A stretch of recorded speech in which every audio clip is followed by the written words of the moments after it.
On October 1st, 2017, the lights of the Las Vegas Strip were overshadowed by a tragedy that would become the deadliest mass shooting in modern US history. Stephen Paddock, a 64-year-old retiree with no criminal record, transformed a luxury hotel suite on the 32nd floor of Mandalay Bay into a sniper's nest.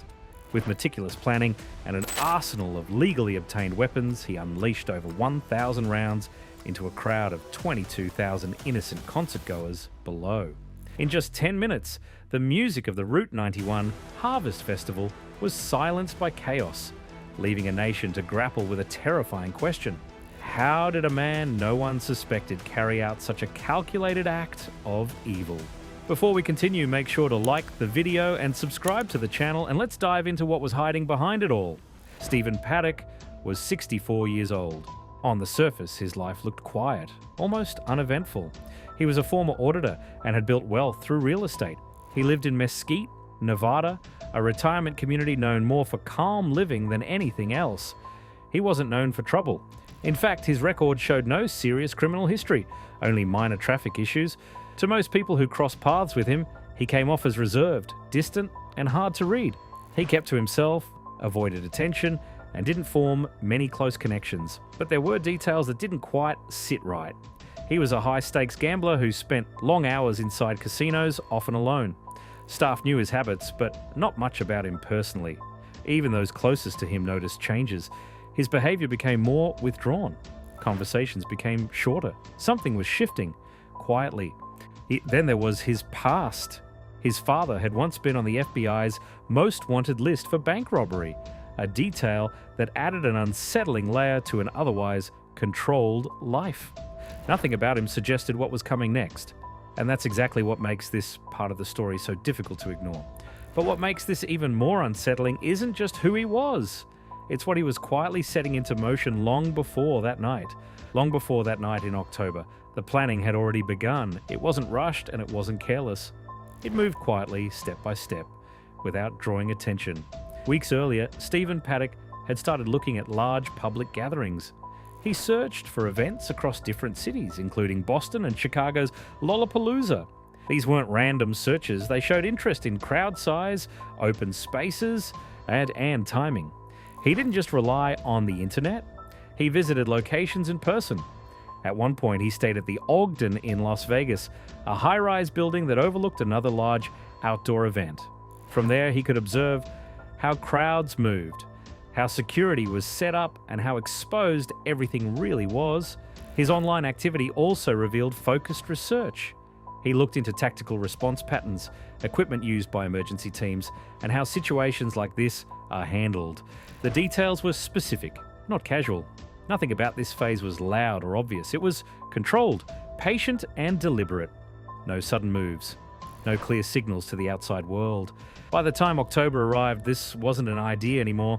It had already been shaped, tested, and refined. By the time he walked into Mandalay Bay, the plan wasn't forming anymore, and it was already in place. On September 25th, 2017, Stephen Paddock checked into the Mandalay Bay Resort and Casino. He wasn't just passing through. He booked 2 connected suites on the 32nd floor, rooms 32-134 and 32-135. Both rooms gave him a direct, elevated view of the Route 91 Harvest Festival grounds below. At first, nothing seemed unusual. Over the next few days, he interacted with hotel staff multiple times. Room service, housekeeping, casual exchanges. Everything appeared normal, calm, controlled, and routine. But behind that routine, something else was happening. He made several trips in and out of the hotel, bringing luggage each time. Not 1 or 2 bags, but many. Piece by piece, over days he moved items into the room without drawing attention. By the end, both suites were filled. And he also placed "Do Not Disturb" signs on the doors, limiting any staff access inside.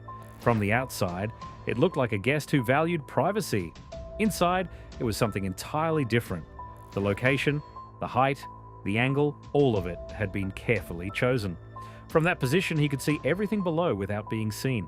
What looked like an ordinary hotel stay was anything but ordinary. Inside those 2 suites on the 32nd floor, the scale of preparation was far beyond what anyone could have imagined. By the time everything was in place, Stephen Paddock had brought in 24 firearms. These included AR-15 and AR-10 style rifles, many of them modified for rapid firing. Some of these weapons were fitted with bump stocks, devices that allowed a semi-automatic rifle to fire at a much faster rate. Alongside them were high-capacity magazines, some capable of holding up to 100 rounds. Everything was arranged in a way that made quick use possible. There was also a large amount of ammunition. Over the course of the incident, more than 1,000 rounds would be fired. This wasn't random or scattered, it showed planning, supply, and intent built over time. The weapons themselves had been legally purchased across different states without raising alarms. Outside the hotel, in his vehicle, additional materials were found, including ammonium nitrate and tannerite, substances often used in explosive targets. From the outside, nothing about those hotel rooms suggested what was inside. No noise, no disturbance, no warning. Everything was set, positioned, and ready. And then, on the final night of the festival, everything shifted in a matter of minutes. At around 10:05 p.m. on October 1st, 2017, the atmosphere at the Route 91 Harvest Festival still felt normal. Music was playing and thousands of people were focused on the stage where Jason Aldean was performing. Then, without warning, the sound of rapid gunfire cut through the night. At first, many people didn't understand what they were hearing. Some thought it was part of the show, maybe fireworks or speakers malfunctioning, but within seconds, confusion turned into panic. From a distance of about 490 yards, shots were being fired from high above. The bursts were fast, sometimes reaching 80 to 100 rounds at a time. There was little time to react. The open festival layout, combined with fencing around the area, made it difficult for people to find quick exits. Between 10:05 p.m. and 10:15 p.m., the situation escalated rapidly. In just about 10 minutes, more than 1,000 rounds were fired.